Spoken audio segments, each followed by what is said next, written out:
আসসালামু আলাইকুম। আজকে আমি একটা ভিডিও করতেছি, ভিডিও বাংলাদেশি বাইরে নিয়ে। তো ওনাদের আসলে ভিয়েতনামের কেসটা না, কেসটা হচ্ছে ইউরোপের কেস। তো ওনারা বাংলাদেশের থেকে ইউরোপ যাওয়ার কথা ছিল। তো এটা এখন ভিয়েতনামে খুব কমন আমি ব্যাপারটা দেখছি যে এই বলে যে ভিয়েতনাম থেকে নাকি ইউরোপ পাঠাইব 15 দিনে 10 দিনে। তো দুইটা দেশি ভাই আসছিল, এরা খুব একটা বড় বিপদে পড়ে গেছে। তো এখন আমি যদি ভিডিওটা একা করতাম তাইলে হইতে পারে অনেকে মনে করতো আমি চাইতাছি না বাংলাদেশের মানুষ বাইরে যাক বা যে কোনো কিছু, তো বিশ্বাস করতো না। তো ওই কারণে আমি চিন্তা করছি আসলে যারা ভুক্তভোগী আছে, যারা এটা বিপদে পড়ছে, তাদেরকে নিয়ে এই ভিডিওটা করি। আর যেহেতু এটা একটু খুব সেন্সিটিভ কেস, ওই কারণে আমি তাদের চেহারা দেখাইলাম না, আপনারা শুধু কথাগুলো শুনলেন, চেহারা দেখার তো দরকার নেই।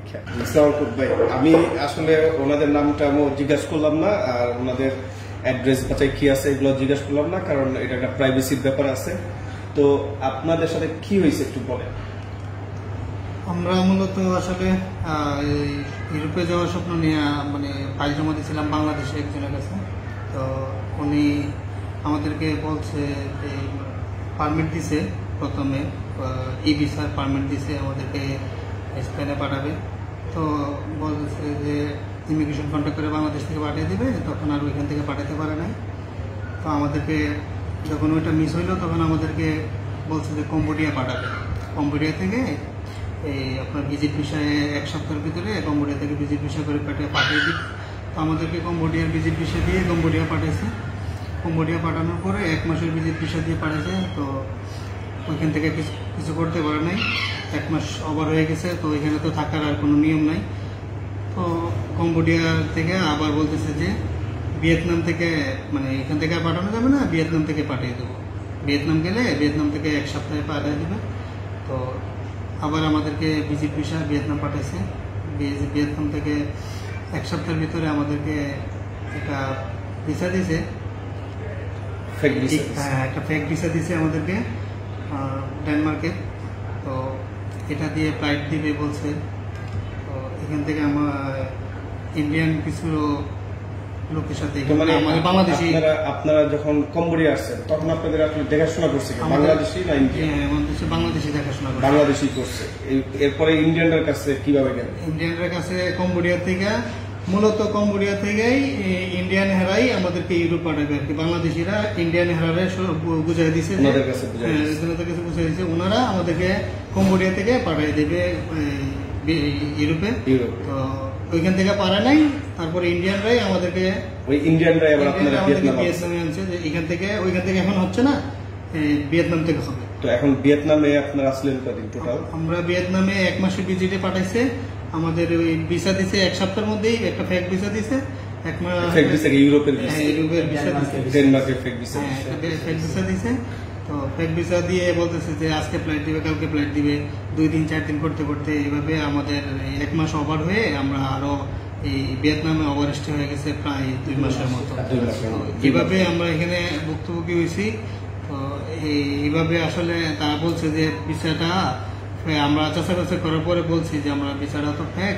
তো ওরা বলছে যে অসুবিধা নেই, ওরা হচ্ছে গিয়ে এমন একটা জায়গাতে নিছে, আপনার এই সিটি থেকে বাইরে নিছে, ওই এয়ারপোর্ট থেকে, ডোমেস্টিক এয়ারপোর্ট থেকে ইমিগ্রেশন কন্ট্যাক্ট করে পাঠিয়ে দিবে। আচ্ছা ঠিক আছে। তো এখন আপনারা ভিয়েতনামে 1 মাসের ওভারস্টে, 1 মাস 2 মাসের মতো ওভারস্টে করছেন। তো এখন তো এই জায়গাও বিপদে পড়ছেন, আপনারা বাংলাদেশে যেতে পারতেছেন না। তো এর জন্য তো আবার আপনার অনেক টাকা পয়সা আনা লাগছে বাংলাদেশ থেকে।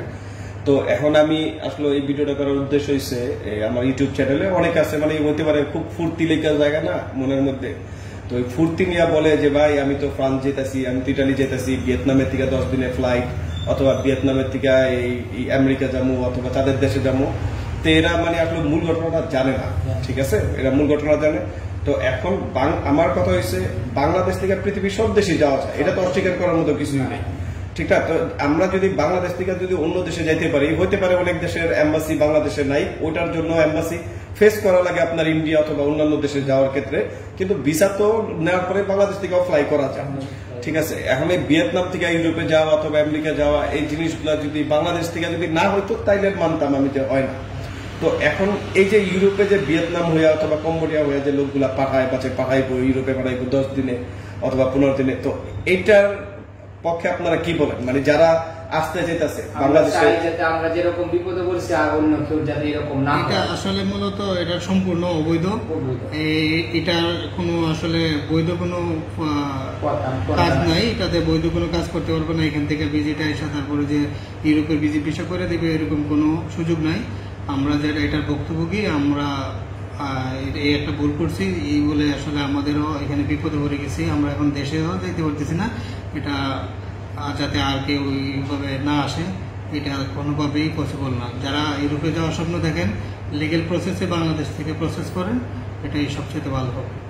আচ্ছা ঠিক আছে, ইউরোপবাসী তো আমি আবার জিনিসটা একটু খোলামেলা করেই বলি যে এজেন্ট যারা আছে এরা তো অনেক কথাই বলে, ঠিক আছে, যে 10,000 টাকা দা এই 6 মনালা গরু কিনেন, 20 মনালা গরু কিনেন, তো এরকম বলবই। তো একটা স্বাভাবিক একটা জিনিস মনে রাখবেন, বাংলাদেশে কমন যারা ইউরোপে গেছে এরা কিন্তু আসলে গেছে হয়েছে বাংলাদেশ থেকে। তারপরে আপনার অনেক দেখা যাচ্ছে ড্রামের মধ্যে বইরাও যায়, তারপরে লিবিয়ার সাগর পাড়ি দেওয়া যায়, অনেকে দুবাই সৌদি থেকে যায়। তো যারা দুবাই সৌদি থেকে যায় এরাও আপনি একটু খোঁজ নিয়ে দেখবেন অবৈধ পন্থাটা একটু বেশি, ঠিক আছে। তো এখন ভিয়েতনাম থেকে আপনাদের যেভাবে নিব, এটা যদি নেওয়া যায় অবৈধ পন্থায় তাহলেও মনে বুঝ দিতে পারতাম যে নিতে পারছে, এটা তো নেওয়ার প্রসেসটা নাকি। তো এই কারণে সবাই সাবধান এই জিনিসটা থেকে, একটু কেয়ারফুল থেকে। আচ্ছা, সবাই দোয়া করবেন ওনাদের জন্য আর আমার জন্য। আসসালামু আলাইকুম।